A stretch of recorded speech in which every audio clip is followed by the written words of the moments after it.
Hey folks, welcome to yet another video.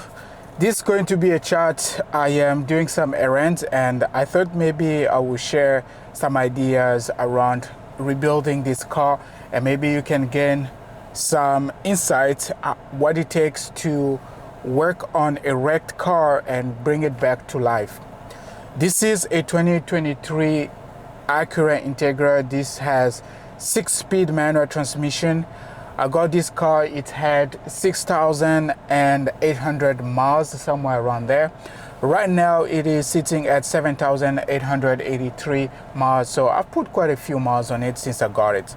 The longest trip I did recently was taking this car to New Hampshire and back. That was around 8 hours, 4 hours to go and 4 hours back. And I think I have some thoughts on living with an Acura overall, and also the experience on rebuilding this car. Let's get started. One thing that came in mind since I started rebuilding this car, and maybe in case you didn't notice, I actually went to check this car back last year, and I was teasing you guys if this was going to be the replacement of my 228i. Overall, when I saw this car at the auction and the price they were selling it, I got hooked because I looked at how much damage this one had and also how much this one is being retailed. I couldn't believe that they were selling it at that price, and also the mileage. At first I thought maybe it had somewhere around 60,000 on the clock, but it was 6,000 on the clock. I let it pass at that time and I completely forgot about it. But after I assessed the damages and everything that was needed to get this back on the road, I said to myself, it is something that I can tackle and get it working again. And here we are. The car is on the road. The car drives just like it came out of the parking lot, or let's just say like it came out of the factory. This car is still brand new. Everything works. I have not had any issue driving this car since I've had it and since I put it back on the road. Of course, there were a lot of work needed specifically on the calibration because everything is now electronic, and I needed a robust OBD2 tool, which I used. I found one on AliExpress. I bought it. That was the most expensive item I have, like the most expensive tool I could ever bought when it comes to OBD2 tool, because it's not like I have a big shop that requires me to have that OBD2 tool, but I thought maybe it was going to be a good purchase, so I decided to go ahead and buy it, because those tools, you will use it on any car that you are going to own. So either it is an electric car or it is a non-electric car, you are still going to need an OBD2 tool to scan and just know what's going on when you're having issues with the car. There was an issue with the turbo which was actually causing my car to go on limp mode after I get to a certain boost level. And I found a video which was dedicated to Honda SI, to the Civic SI, but as you know, this car is just in a Honda. So I followed exactly that video, and shout out to them for putting that video available for us. I ran the tool, I connected everything, and I was able to fix the issue that was with the exhaust actuator. Most likely it was caused by the accident. This applies to Honda Civic Type R, Honda Civic SI, and any other Hondas really, and also the Acuras, because they're all just Hondas. The tolerance that is accepted for the calibration, it's between 1 to 8 millimeter. That's the tolerance the actuator travels, and the tool was able to give me a correct reading when I was adjusting it, and up until I got to the right reading. man, it was just a game changer, I'm telling you.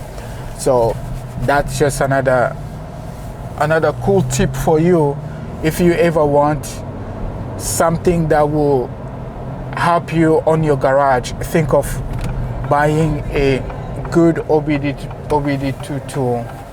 It will save you a lot.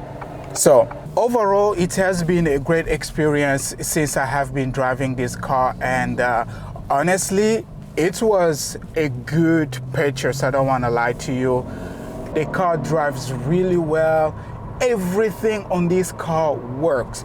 I still have one warning light, which I really don't care. It says it's for the low speed braking control. So basically, this one requires me to do the ADAS calibration because I had to replace the windshield, and after you replace that, you have to do the calibration. I don't have those special tools to do that, and that's why I have that. But otherwise, all the sensors are working, and I had to replace the sensors as well. All the sensors, I have to replace them. And shout out to Gears and Gasoline, because with their video when they rebuilt the Type R, I was able to follow what they were saying. Since the airbags got deployed, with the Hondas, any Honda, whether you have an Acura or you have just a regular Honda, any Honda, when you're changing the airbags, you have to replace all of the sensors. Really, the biggest damage was only on the front end, and I was able to source everything from the dealer. Like every part that I replaced except the sensors, everything is OEM. Everything is OEM. This airbag too was very expensive, the steering wheel airbag, but I was able to source it on Facebook Market, and it was just plug and play. Those were the major thing that I had to replace: the condenser, the radiator, the crash bar, the front crash bar. I had to replace a new one. And the biggest mod that I did on this car is the Type S hood. I was able to source a OEM Type S hood from the dealer, took it to the paint shop. The paint matched it. When you buy the hood, it doesn't come painted, but they only prime it so that you have something ready to work on, which was a huge plus. One thing I did want to discuss is, should you rebuild a car? In today's market, it's very challenging in the sense that you will face challenges related to mainly getting this car back on the road. And when I say about that is, you need to look at the jurisdiction where you are, like the states where you live, specifically in the United States. You need to look at your states if they allow you to rebuild a salvage car. Some states, I do know that they are very, very picky when it comes to a salvage car, and you have to re-register your salvage car. Some DMV is a one-day walk-in, and some other DMV, it's a 1-year wait period. So you have to ask yourself, are you ready to wait for that long for DMV to process your file up until you get it all squared out and ready to be back on the road again? And you want to make sure you save up all your receipts, like every part you are buying, whether you are buying it on eBay or you're buying it on Facebook Market. Specifically, if you are buying on a Facebook Market, you have to ask the person where did they get it, and they have to give you the loaner VIN number. The loaner VIN number meaning wherever they took that part from, that car, you have to return the VIN number for that car, because the DMV is going to ask you the VIN number of the loaner parts.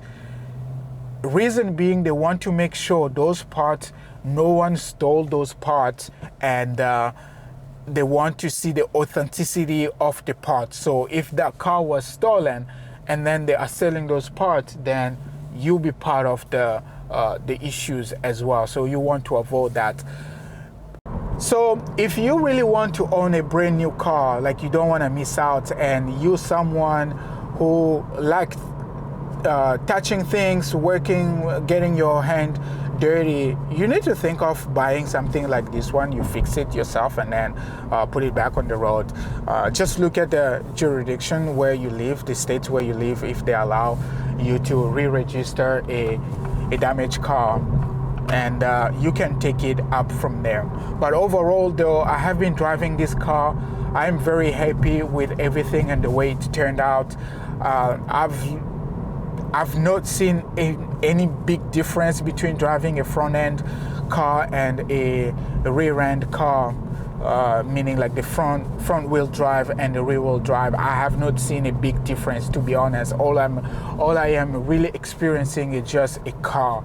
If I do drifting, I would have said, oh no, I feel the difference. But I mean, the car just drives.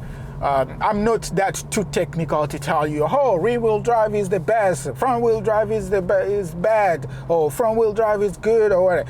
The car is just good. It pulls. It takes me from point A to point B. So you can say whatever you want to say of not owning a front-wheel drive. I'm driving a front-wheel drive. I'm not seeing any difference between front-wheel drive and rear-wheel drive. The speed, it's only 200. This one is 200 horsepower and goes up to 160 miles per hour. And the only difference I am seeing compared to my red car, which is the 228i, is the power. My 228i, has more horsepower than this one, and also we have rebuilt that engine, which also contributes to feeling that car to be faster compared to this one. I don't have I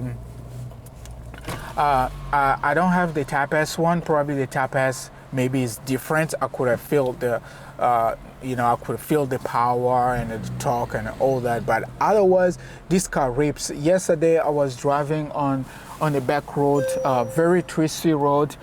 I was just testing out this car, and overall though, this car really rips. I don't want to lie to you. The car rips. I love it. I love the way it handles on the I love the way the car handles on the twisty road and on the mountain, because the road I was driving has a little bit of a hill, and I was very satisfied, to be honest. I was not satisfied, actually. I was going to say I was very impressed on how the car was handling and the power it was putting down. It's very hot lately, and I have been driving with the AC on. I haven't really fully driven this car with the AC off because it's just too hot, and I do not want to drive this car with AC off. And as you can see, the AC has been working. I have to fix the AC on this one as well because we changed the condenser, and I didn't have any issue working on that. So overall, I have to say, to end this video, it has been a great purchase, and if this is something you want to try your hands on, just look at which car you like and it falls under your budget, and also the repair cost is minimal. You will enjoy a brand new car. You don't need to go into buying from the dealer. Just get something, fix it, and back on the road. Like, I have been driving it, I have not seen anything wrong on the engine. Let's just say maybe because I was lucky, the fact that the engine was not damaged. I didn't get any problem with the engine. But even if the engine was damaged, I mean, I rebuilt a BMW. What could stop me to go and make even more power out of this one if the engine was damaged as well?